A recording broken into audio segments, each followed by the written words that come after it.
Mari bergabung dengan program studi pendidikan agama Islam Fakultas Tarbiyah Institut Agama Islam Negeri Parepare. Salam. Oke, standby, kamera ready, sound ready, 3, 2, 1, action. Bismillahirrahmanirrahim. Assalamualaikum warahmatullahi wabarakatuh. Waalaikumsalam warahmatullahi wabarakatuh. Baik, teman-teman semua, perkenalkan kami dari kelompok 2 akan melakukan simulasi mengajar yang dimana kami akan membahas tentang landasan pengembangan kurikulum. Itu ada beberapa landasannya, yaitu landasan filosofis, psikologis, sosiologis, dan historis. Kemudian nanti dilanjut beberapa motif juga, yaitu pengertian kebijakan pendidikan terhadap kurikulum dan nilai-nilai budaya dalam kurikulum. Akan dilanjutkan materinya oleh kedua rekan saya yang ada di samping saya. Nah, langsung saja kita ke materi pertama. Saya akan membahas tentang landasan filosofis, psikologis, sosiologis, dan historis. Nah, yang pertama itu landasan filosofis. Nah, landasan filosofis adalah dasar yang berkaitan dengan nilai-nilai, pandangan hidup, dan prinsip dasar yang mendasari suatu pemikiran atau tindakan. Nah, dalam pendidikan misalnya, landasan ini digunakan untuk menentukan tujuan pendidikan, isi, serta metode yang digunakan. Nah,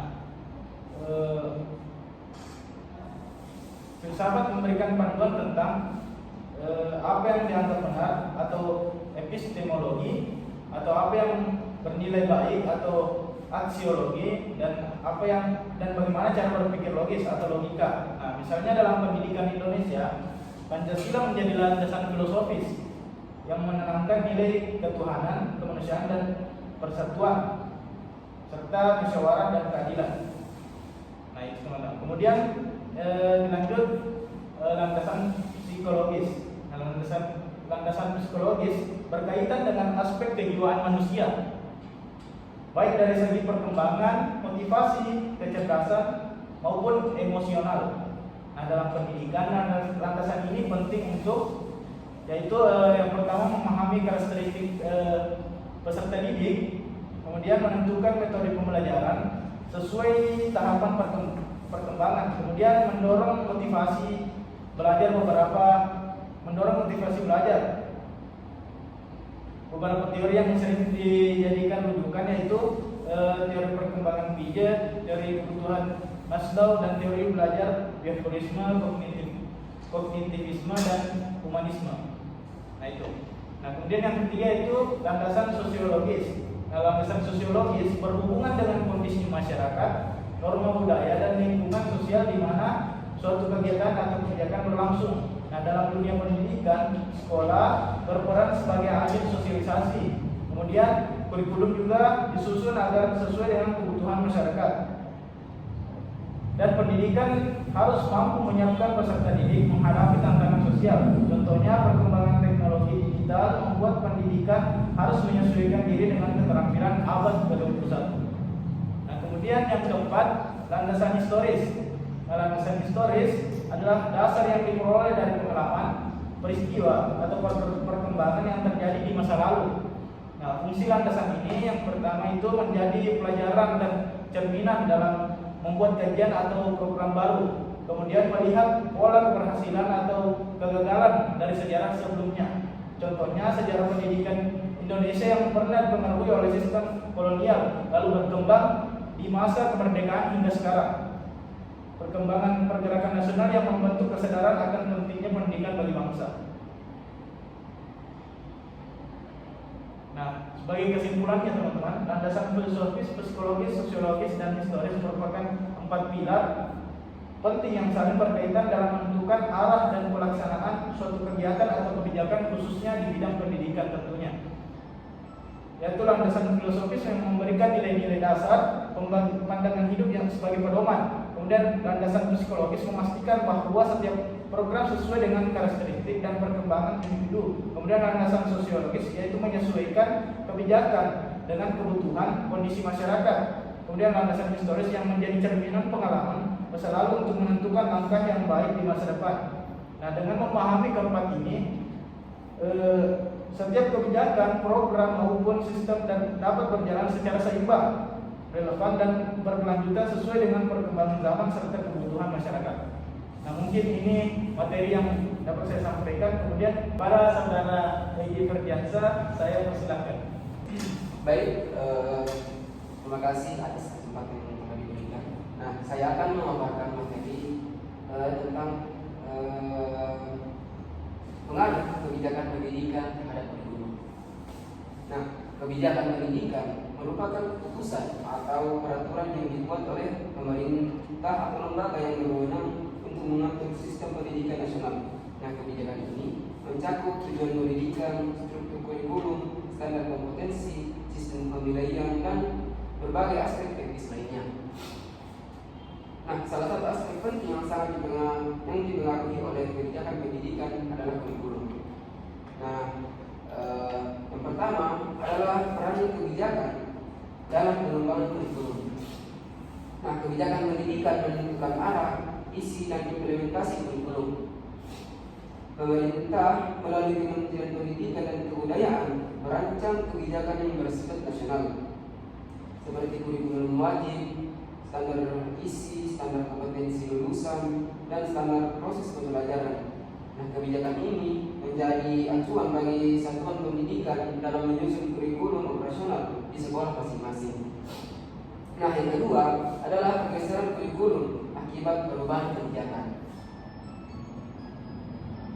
Nah, setiap perubahan kebijakan pendidikan seringkali diikuti dengan perubahan kurikulum. Misal, Indonesia pernah menggunakan kurikulum 2006 atau kita kenal dengan KTSP, lalu beralih ke kurikulum 2013 dan kini menerapkan kurikulum Merdeka. Nah, pergantian ini dipengaruhi oleh evaluasi kebijakan sebelumnya serta tuntunan zaman seperti perkembangan teknologi, globalisasi, dan kebutuhan dunia kerja. Nah, yang ketiga adalah kurikulum Merdeka sebagai hasil kebijakan ini. Kurikulum Merdeka merupakan contoh nyata pengaruh kebijakan terhadap kurikulum. Kurikulum ini lahir dari kebijakan pemerintah yang ingin memberikan keleluasaan kepada sekolah yang ingin memberi dan guru untuk menyelesaikan pembelajaran dengan kebutuhan peserta didik. Fokusnya adalah pada pembelajaran berbasis proyek, penguatan karakter, dan pengembangan kompetensi esensial. Nah, yang keempat adalah pengaruh kebijakan terhadap guru dan siswa. Kebijakan kurikulum mempengaruhi tugas guru dalam merancang dan melaksanakan pembelajaran. Guru harus menyelesaikan rencana pembelajaran sesuai kebijakan terbaru, menentukan apa yang mereka pelajari, bagaimana cara mereka belajar, dan bagaimana hasil belajar mereka dinilai. Nah, yang kelima adalah kebijakan sebagai penentu evaluasi pendidikan. Sistem penilaian hasil belajar juga merupakan bagian dari kebijakan pendidikan yang berdampak pada kurikulum. Misalnya, perubahan dari ujian nasional ke asesmen nasional mencerminkan kebijakan yang menekankan hasil literasi, numerisasi, dan karakter. Hal ini berpengaruh pada konten dan strategi pembelajaran di sekolah. Nah, sebagai kesimpulan, bahwa kebijakan pendidikan yang sangat berpengaruh terhadap kurikulum, baik dalam perumusan maupun pelaksanaannya.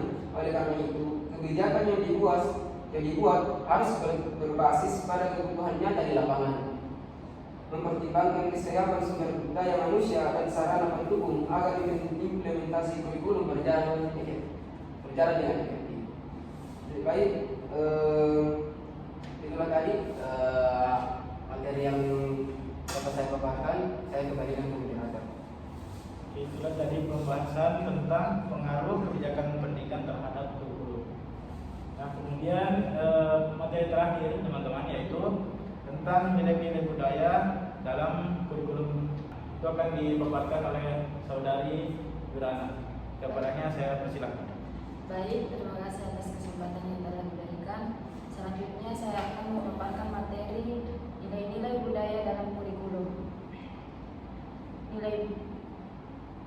budaya adalah norma, keyakinan, kebiasaan, tradisi, dan prinsip hidup yang dianggap penting oleh suatu masyarakat atau bangsa. Nilai-nilai ini membentuk cara berpikir, bersikap, dan bertindak individu dalam kehidupan bermasyarakat. Dalam konteks pendidikan, nilai budaya memiliki peran strategis sebagai pembentuk karakter dan identitas peserta didik, serta sebagai sarana untuk melestarikan budaya bangsa di tengah arus globalisasi. Peran dan pentingnya nilai budaya dalam kurikulum yang pertama, menumbuhkan identitas dan jati diri bangsa, yaitu kurikulum yang mengandung nilai-nilai budaya membantu peserta didik memahami akar budaya mereka sendiri sehingga tumbuh menjadi pribadi yang bangga terhadap bangsanya. Yang kedua, membentuk karakter peserta didik. Nilai-nilai seperti kejujuran, tanggung jawab, gotong royong, dan sopan santun ditanamkan melalui berbagai mata pelajaran dan kegiatan sekolah. Yang ketiga, melestarikan warisan budaya. Pendidikan menjadi media untuk memperkenalkan dan menjaga warisan budaya lokal dan nasional agar tidak hilang tergerus zaman. Yang keempat, mendorong toleransi dan sikap multikultural, yaitu Indonesia adalah bangsa yang multikultural. Kurikulum yang menghargai perbedaan budaya akan mendorong peserta didik untuk hidup harmonis dalam keberagaman. Yang terakhir, mengaitkan pembelajaran dengan kehidupan nyata, yaitu kurikulum yang berbasis budaya membuat pembelajaran lebih kontekstual dan relevan dengan pengalaman hidup peserta didik. Nah, adapun implementasi nilai budaya dalam kurikulum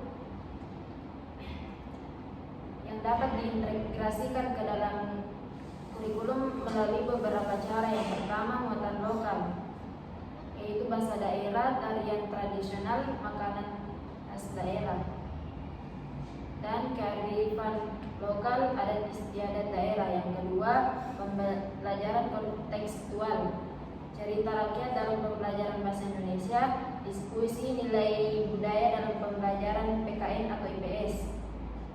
Yang ketiga, proyek profil pelajar Indonesia Pancasila, yaitu tema budaya, gotong royong, dan kebinekaan, kegiatan eksplorasi budaya lokal oleh peserta didik. Yang keempat, ekstrakurikuler dan kegiatan sekolah, yaitu pentas seni dan budaya, lomba tradisional dan upacara adat, beserta studi lapangan ke situs sejarah atau budaya. Selanjutnya,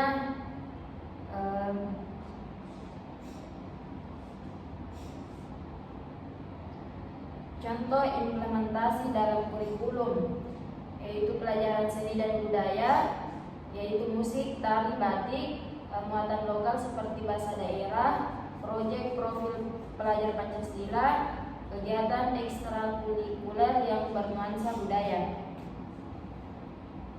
Adapun tantangan dan solusinya yaitu pertama, pengaruh budaya asing melalui media dan internet, kurangnya perhatian terhadap budaya lokal, perbedaan budaya yang sangat beragam di Indonesia.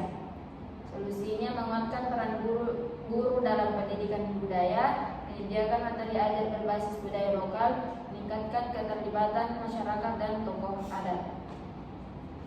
Kesimpulannya, nilai-nilai budaya dalam kurikulum sangat penting untuk mencetak generasi yang tidak hanya cerdas secara akademik, tetapi juga berkarakter, berakhlak, dan memiliki jati diri sebagai bangsa Indonesia. Pendidikan berbasis budaya menjembatani masa lalu, masa kini, dan masa depan, serta menjadi fondasi penting dalam membangun peradaban bangsa yang bermartabat. Sekian dari saya alihkan ke moderator. Baik, itu dari materi tentang nilai-nilai budaya dalam kurikulum. Nah, mungkin ini saja yang dapat kami paparkan kepada teman-teman semua. Kurang lebihnya mohon dimaafkan. Sekian, Assalamualaikum warahmatullahi wabarakatuh.